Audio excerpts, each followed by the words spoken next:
Hello, and welcome to Quackalope, and today I have the distinct pleasure of unboxing a game that a lot of people have been asking about. Oath by Leader Games. Yes, it is finally here, and we are going to open it today. If you don't know what Oath is, we actually have a lot of great videos back, I think, almost a year ago, going through a campaign of Oath. But to give you an idea of what this is, Oath Chronicles of Empire and Exile is going to be a very unique game. It's a game about history, about stories, about how certain legends and people get left behind in the throes of combat and campaigning, and how things sort of permeate and stay through series to series. In Oath, every time that you play this game, what happened in the previous game will have an effect of what's going on right now. You see, everybody is going to be either an exile or the Chancellor, and it is your goal in the game to try and complete certain goals. Those goals are oaths, as the name suggests, usually signify different things, but ultimately, you're trying to vie for power in different regions, and you'll do that by sending out your warbands to try and take control, but also to try and determine a little bit of the culture of that area by exerting or playing certain cards in those zones that give you special abilities and also allow you to get a lot of favor. Oath is a very unique game, and I think beyond just that very cursory preview, the best way that I can explain this one is by actually showing you the components. And from what I've seen just in this little preview and in the Kickstarter updates, I think we're gonna be in for quite a treat. And with that, everybody, I think it's time to be I almost wanted to like throw this like Rodney Smith, but this is a very heavy box. I'm not going to do that. Let's go ahead and dig in, shall we? Again, I don't have the traditional Quackalope knife, but I do have my Spider-Man key, which will become canon of this channel soon enough. And with that said, time to be respectfully quiet.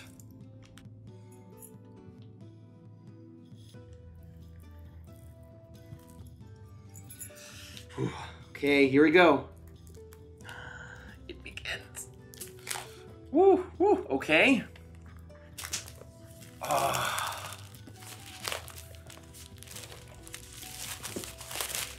It has been unsheathed! Oh my gosh. I actually have no idea what's gonna be under this. I am quite pumped. Woo, okay.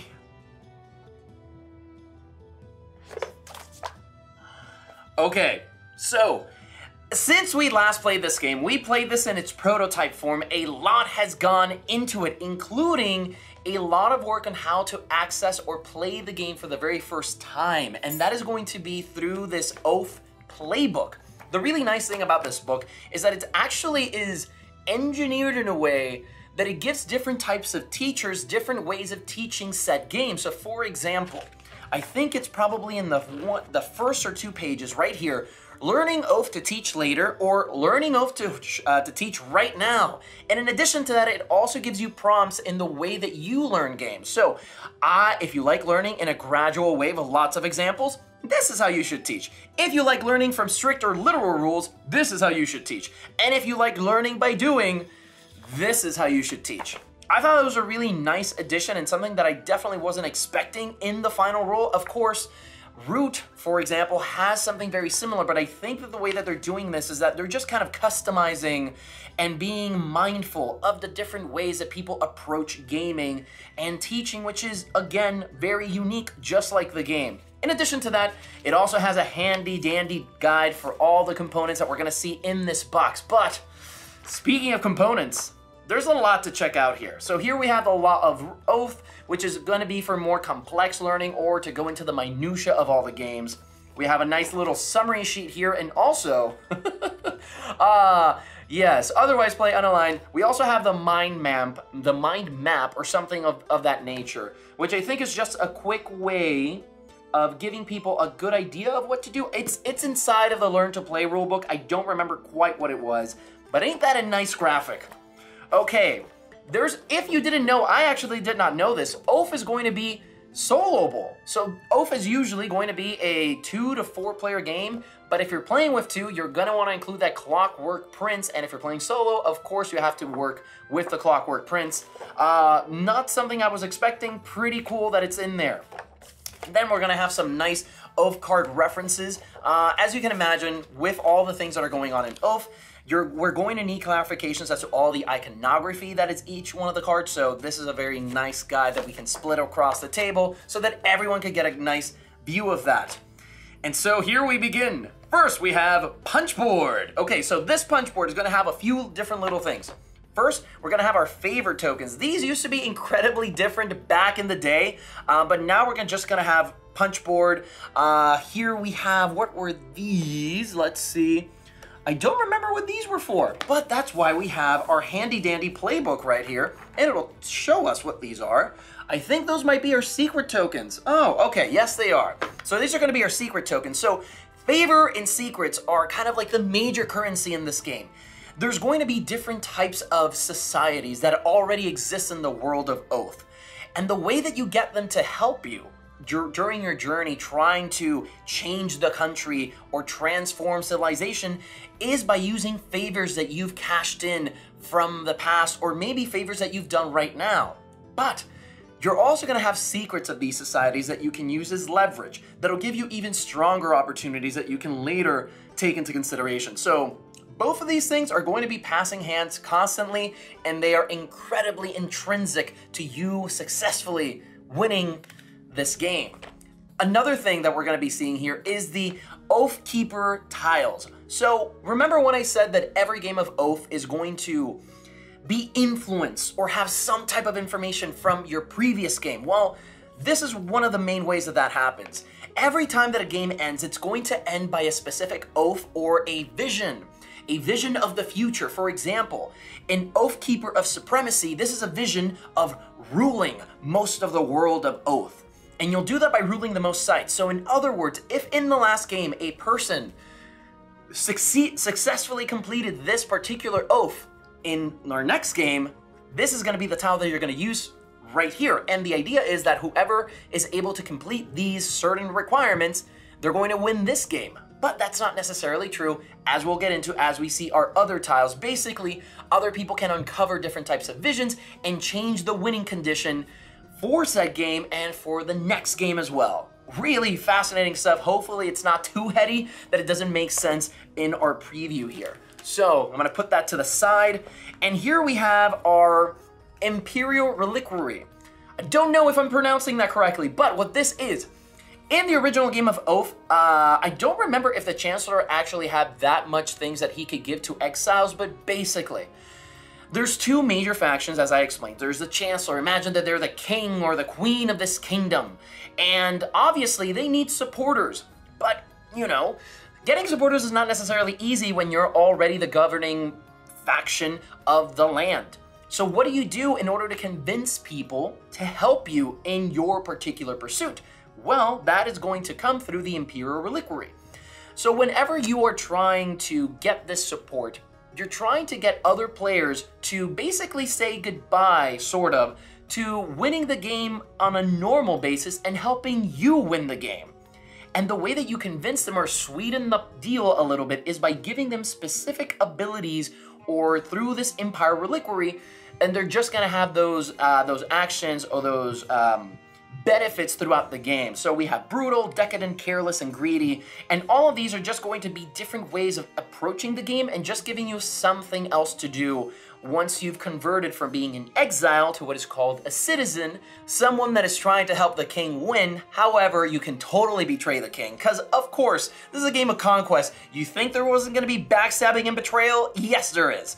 Next, let's see. Okay, so here we have our different oaths, okay? So we have our, I think there's a total of 4 oaths in the game. We have our Oath Keeper of Supremacy, our Oath Keeper of Protection, our Oath Keeper of the People, and I don't know why I'm putting these on the other way around, Oath Keeper of the People, and finally Oath Keeper of Devotion. Supremacy is going to be area majority. If you have your control over most of the regions of the game, you'll get to keep that, and you'll win the game.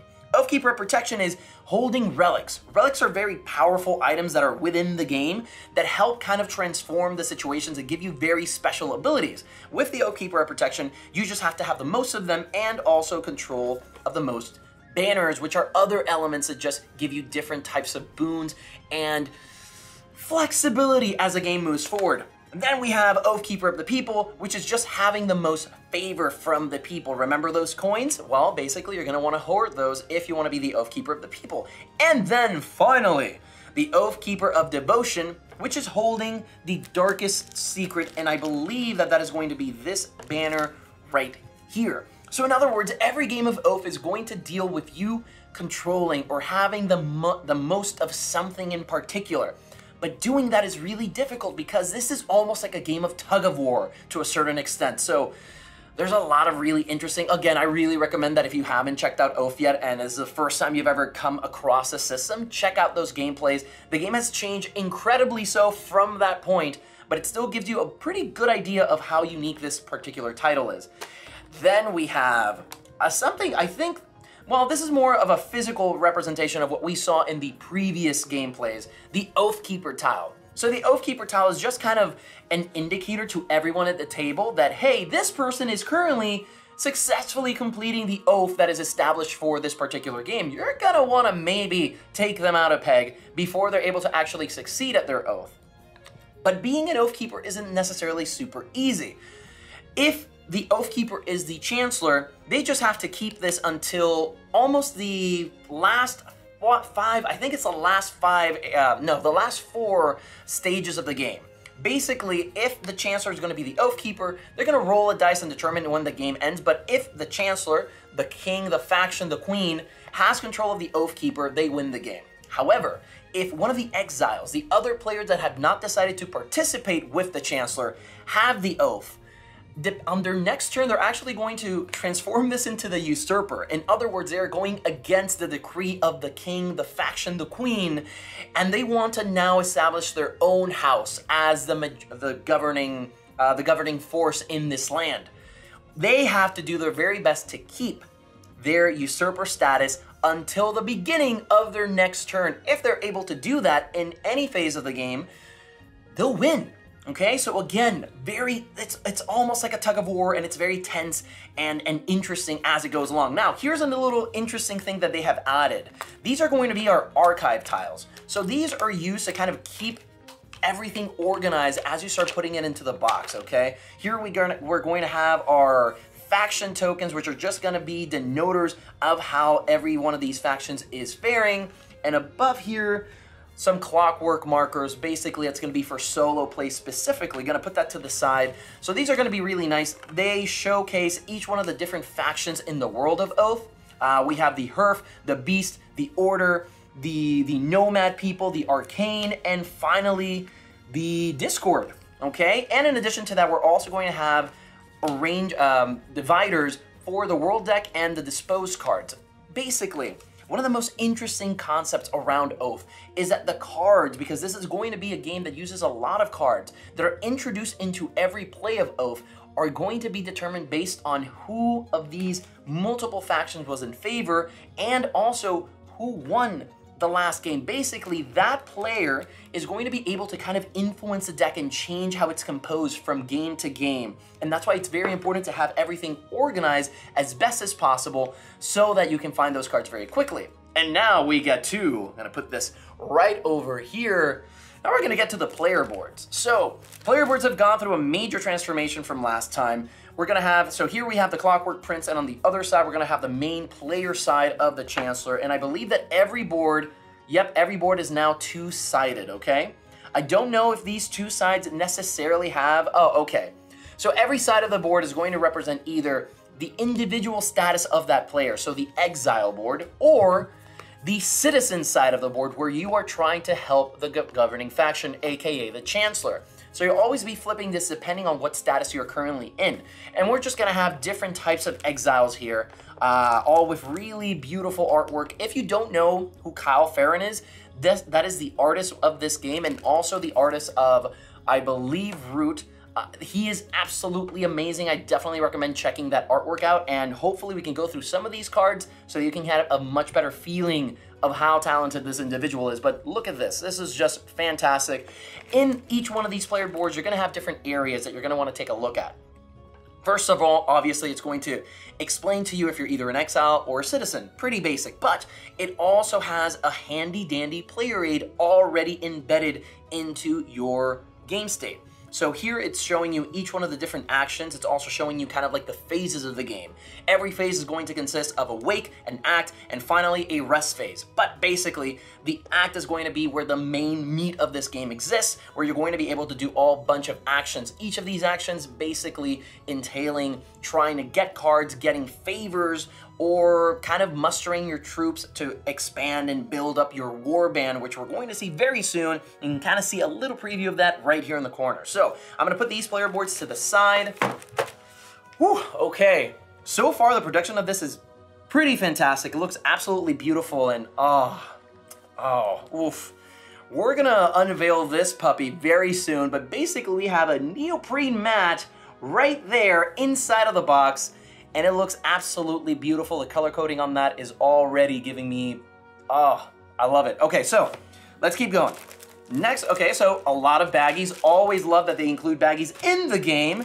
And, oh yes, I was actually curious about this. So I saw here that this was all cardboard, and I kind of remember in the Kickstarter that there were going to be deluxe components of each one.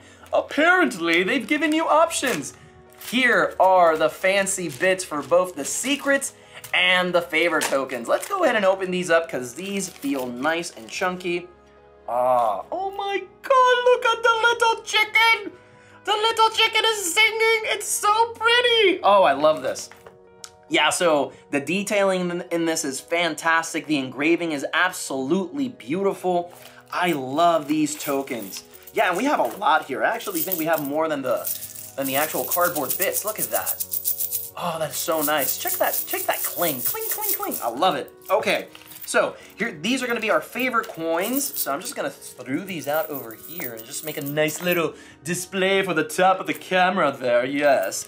And now here we have our favorite tokens, and these are, ooh. Oh, okay, I really dig these. I'm not sure if you can tell from the camera itself, but these are basically, I think they're kind of molded pieces. I thought they were kind of like meeple based, you know, they took a piece of wood, kind of cut it around and just created a meeple of it, but no, this is I think a molded piece. It has the pages and the creases of the pages right here in the borders. It has a beautiful engraving with gold inlayering. These are so nice. I actually think I like these more than the coins themselves just because of the amount of detail that there are on each one of these little books. Oh, those are so nice. I love them. Okay, I am getting progressively more excited. I've been trying to keep it a little bit calm. I think I went too hard in the Assassin's Creed video. I just kind of let all the emotions run wild. Here, I'm trying to maybe pace myself a little bit, but that is slowly coming undone. Oh, what is this? Oh my god, what? They included a leather-bound notebook in this thing? Okay, no, that is absolutely ridiculous. Look at that. What? Okay. I see what you're doing here, leader. I see what you're doing here. And I gotta say, I absolutely love it. So, one of the fun things that we did in that gameplay video, and oh my god, I'm really promoting that gameplay video, aren't I? Is that we made stories of everyone's victory, and we try to create a tale around that story and how it kind of happened. The Chronicle book is obviously used to kind of detail how exactly something won, so you can keep track of the type of victory that it was and to try and keep tally of the cards and things, but you can put story in this. You can make the tale of how your kingdom got into power just like we did. It's gonna be in this nice little leather-bound book, which feels so nice in the hands. I just want to feel it against my face. This is so sweet. I friggin' love this thing. Okay. This is hard. I don't know what my favorite component is thus far. Either the books. I think the order right now is probably the leather-bound book, books, and then the coins. However, I haven't seen that playmat just yet, so maybe I shouldn't be speaking out of turn. I did skip one element. We have here our world box. So this is kind of where we store the cards that I think are going to be used in the next campaign. So remember what I said.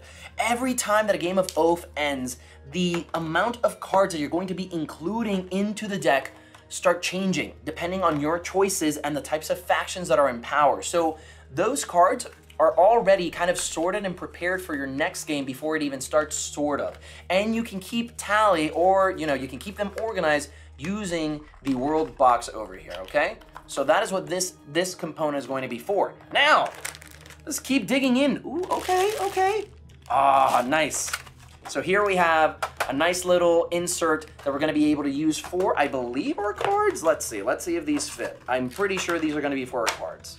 Nope, I'm completely wrong about that. Those are totally for books and also coins and some other component that I'm not currently seeing for whatever reason.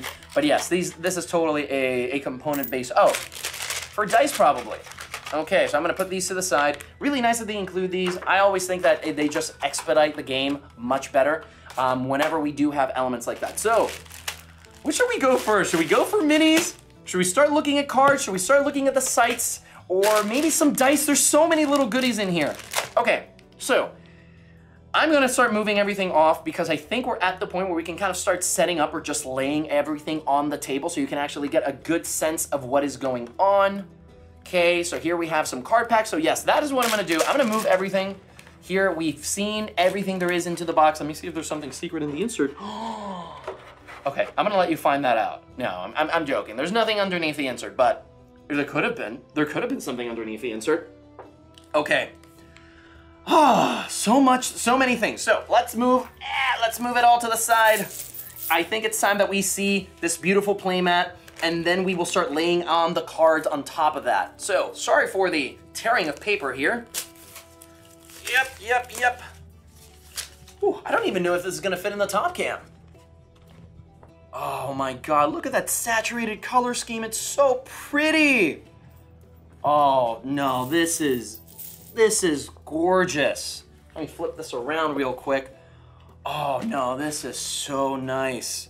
So nice. I love it.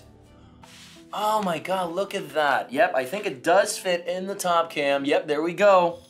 There we go, right there. Oh my gosh, just look at this. What an evolution from, obviously it was a prototype, but even then I could see the potential of what this could be, and I gotta say, I am not disappointed. This is, oh my God, this is gorgeous. Look at the detail. We have cities, we have trees everywhere, little details just hidden on every single inch and corner of this. The colors, how they permeate, and the gradient across the entirety of this is just absolutely marvelous. Okay, gorgeous. So to start giving you an idea of where all the components go and stuff. So for example, favor tokens, they go right here in the different areas, and this starts denoting just kind of like the power or how much there is of every particular faction, okay? I'm just kind of putting these up randomly, and as we start going through some of the components, I'll start just kind of like laying them on the board. Based on what I remember, I don't have the perfect sense of how to set everything up, but either way. Okay, let's go through. Oh, by the way, I also have the official sleeves, and we're totally gonna sleeve at least a few of these cards so that we can see how those little and beautiful borders work. Either way. Okay, so one of the really interesting things that they've done here that I don't think they did in Root is that they've actually labeled a lot of the cards based on how you're going to learn the game. So if we go through the Oath playbook, there's going to be sections right here, which they this is kind of like taken from a page from a kind of like a campaign-based game or a legacy game. Although, yes, of course, this game is totally a campaign game. It is not in the traditional sense, right? Because you're not going through a set of stories or scenarios. The campaign or the nature of that campaign is just influenced by your player group or the different people that sit at the table. Either way.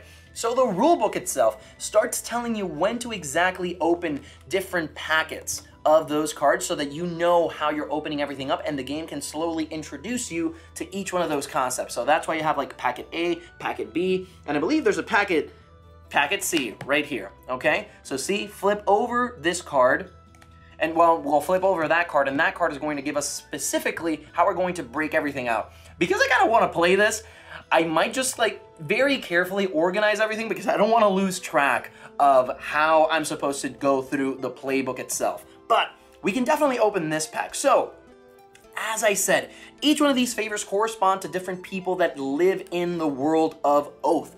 And those people are represented by Denizen Cards.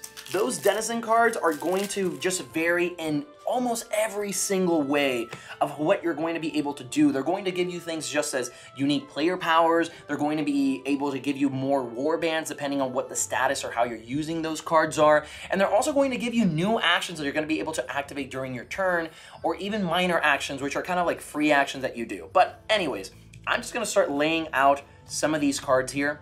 This is actually how you do lay out cards during a game. Basically, each one of these larger squares or rectangles that we have on the board are regions or spaces that you're going to be able to kind of take control of and then start influencing as the game starts moving forward. And this is actually incredibly different to how the prototype was. I remember that the prototype was actually having the cards laid out in this fashion, so now they have everything in a horizontal form. I do believe that I prefer this way a lot more because it just invites everybody to sit on the same side of the table, just looking directly at the play space.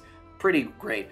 Can we take a second to admire this artwork? This is absolutely beautiful. Look at this. Is every single card in this deck unique? No, there's no way. There's no way that every card here is unique. Oh my god, I think that every card here is unique. That is absolutely insane. What? Okay, leader, is there gonna be like an RPG or something? Like, heck, can you give me a cartoon of this? This is crazy. What in the world? Okay, let's put their money where their mouth is. Let's see. Yep, all unique. Haven't seen any repetition so far. Oh my god. Yeah. Everything's unique. Everything, this is, okay, that is absolutely, I did so well in just keeping everything organized. Okay, wait a minute. Let's put it all back. Wow, okay. Yeah, this is incredibly impressive. Wow, how beautiful. Oh, okay, here we go. So right now we're seeing only one unique faction. These are going to be called the Beast faction. See, the way that you'll notice that is by the upper left-hand corner of each card is going to contain what each one of the different denizens is going to represent. And I've just done a horrible job of kind of organizing everything. But these are all the Beast cards that we have here. I'm just going to lay out maybe a few more. Every set can only have 3, so I'll take off these cards. But just so that we can see kind of like the differences between each one of the factions to see if there's elements that kind of permeate across them or if everybody is just very unique and different. So these kind of have like a look to Muppets almost, right? Like the color scheme and just like the little triangle noses, really cute. Wow, I love these. These are so nice. The mountain giant is so sad. Oh no, did they break? Oh, he has arrows in his arm. Okay, now I see why he's sad. Oh, these are so sweet. Then we have the Vow of Peace. Let's see. Oh, I wonder if actually they have different noses. Okay, I just kind of want to dig into these cards for the rest of this video, but I can't do that. We're just going to go ahead and just assume that everybody on the board and all the players are just using a bunch of Beast cards. Because honestly, there's just oh my god, the artwork on this is absolutely crazy. Definitely the B-roll is going to showcase that artwork much better than I can. And I wonder if we have the vision cards kind of like strewn across this deck here. Let me see. Let me go through these really quick. No. So I think the vision cards are definitely going to be in some of the packets, but these are kind of one of the most important elements that I wanted to show you and how they kind of start transforming the game, right? So to give you some examples, each one of these cards, as I said, is going to have different types of abilities depending on how you're using it. So for example, if you control the Bracken card right here, it's going to give you some type of deviation on the base search action that is right here on your player board. This other card right here is literally saying action. If you spend a book on it, you'll be able to take a new action that no other player in the entire game state is going to have access to, because as you've seen, it seems like all these cards are entirely unique. And I think that's going to also be based on the powers. I have no idea how they balance this, but in the prototype, it all worked surprisingly well. So this in itself is an incredible feat of design and a forethought. Either way, so every card is going to have different types of requirements, but all the cards need to be ruled by you. So speaking of ruling, let's go ahead and start setting that part up. Oh no, these sites are in the packet. Okay, so let's go ahead and open up this packet, at least flip up that upper card to kind of tell us how I'm supposed to organize it, and then it's gonna go back in the exact same order we found it. So, packet A. Okay, so unroll the map and place it on the table. Take the 8 site cards under this card and put them on the map slots in the order shown below. The plains, mountains, and rocky coasts are placed face up. The rest are placed face down. Okay, so let's go ahead and actually do that because I find that really intriguing. So the plains goes face up. Then we have the mountains. Okay, I like how they almost kind of combine with the background really well. Then we have the rocky coast. Then these are going to be put face down. Okay. And that's it. Oh, okay. So put the purple pawn. Okay, that is so cool. Okay. Leader, this is, oh my gosh. I actually got into leader games the very first time that they published Fast. I wish something like this was available in the first printing of Vast. Mysterious Manor did a great job at kind of walking players through, but this is, I'm super impressed so far. That is very intuitive and easy to pick up. If anybody wants to come over to Quackalope HQ to play this, please let me know, because I'd be happy to have y'all here. And I've just noticed that we have been going on for quite some time. I have done a very thorough job at explaining this game and going through everything. I am so sorry if that has not been what you were all here for, but I just know too much of Oath to not kind of like, you know, use those muscles to some advantage. So now I'm just gonna start going through some of these components a little bit faster because, you know, it's an unboxing, guys. This is not necessarily an overview, okay? Okay, so wow, we have a lot of components here. So first of all, here we have each one of the player-specific factions or exiles, okay? So let's go ahead and open one of my favorites, which are the Fox Clan. And look at these meeples. Oh, absolutely gorgeous. In the tradition of Root. Look at those things. They are so cute. And these are going to be our warbands. So basically, this is your character. You're going to be moving that character across each one of these regions to try and exert control, take control from other players, or try and take control so that you can use some of the cards that have already been played. But basically, these warbands are also going to represent your power in those different areas, okay? So this is kind of like an accurate depiction of how that might look. Then here we have our Chancellor Pawns, okay? So let's go ahead and just reveal the Chancellor right there. Look at that guy. I'm gonna put the Chancellor right there. Some of his warbands right here in the first planes. That is the cradle, that is the nest of society where the king or queen lives, okay? Gonna put these over to the side. And I'll just maybe open up these so you can see kind of like the color coding and the larger meeple, which is usually my favorite, here on the camera, okay? So here we go, Warband. Each one of the flags is unique to the faction. That's super adorable. I love that ghost thing. Okay, gonna put him over here. Okay. So let's go ahead and take a look at this guy. Very nice. Again, with a unique banner right there.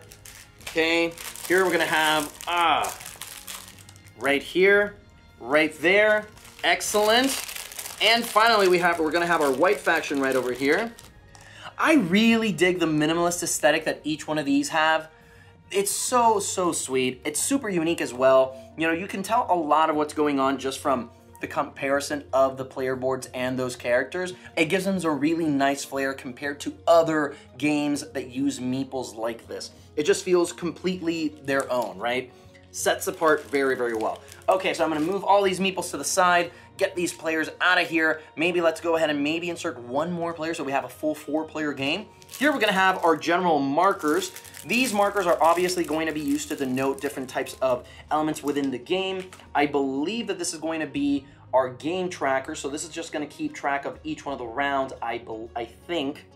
Let's see. I'm totally guessing these right now. These are probably already in the rule book in there. I'm just going to lay these out over here. So this is going to be the vision tracker, definitely the vision tracker. So as more visions start going through, different elements are going to happen in the game. I still haven't found those cards yet, unfortunately. They must be inside of one of these decks. And then I'm just going to keep this somewhere over there. Okay, what else are we missing? And let's just go through these dice and I'll let you explore the packets on your own time. Maybe show off some of the relics in there. Yep, definitely good chunky dice. Ah, very nice. So this die in particular goes right here on this track. This is going to be rolled at stages, I believe, 5, 6, and 7. And if the number that is shown there is on the die, the game ends immediately. So the length of this game can vary a lot depending on how those die rolls go. Then here, the blue dice are going to be your defense rolls, which you're going to use against factions themselves, and your attack rolls as well.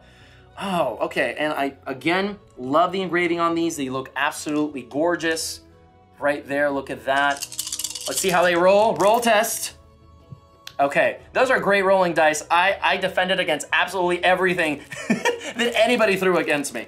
And here, let's see. Here we have our different trackers. I believe that these are the trackers that are used to denote supply. Imagine that supply is kind of like your action point limit. Okay, so every action that you have is going to have a cost. You're going to be moving that supply downwards depending on what action you're taking. And obviously there's trackers for each one of the different factions. And, oh, and we did promise that we would use those sleeves here, but here we're going to have some of the relics. Again, I just kind of want to showcase this really quickly. These are cards that are going to be added to the side of your player board to give you permanent boons and abilities that no other player has access to. And stop, I can't show you anymore, but we can definitely see that Grand Scepter right there. And this is going to be the special player power that the Chancellor has to convert people into citizenship, okay? And again, those really nice packet cards that just show us exactly how we need to prepare for our first game. So let's go through these. Okay, so I've gone ahead and put these sleeves on, and the only reason I did is because I haven't seen a lot of sleeves that do this. They add this really nice border to everything that just makes it look like an old archive that you just kind of like unveiled over there. And then obviously the other side is completely clear so it doesn't obstruct any of the text on the cards themselves. And that, everybody, is an unboxing of Oath. I'm really sorry if I took my time with this one. I just want to be as thorough as I could because we have such knowledge of this game, and it's one that I wanted people to really understand before digging into it. If you like what we do here in Quackalope, make sure to hit the subscribe button, share this with your friends, leave a comment as to what you're particularly excited about, Root. If you like what we're doing, if you like this particular unboxing, if you prefer much more active and wild unboxings, let us know in the comments. But regardless of what you do, remember to do the important thing. Get out and play some games. We'll see you guys next time.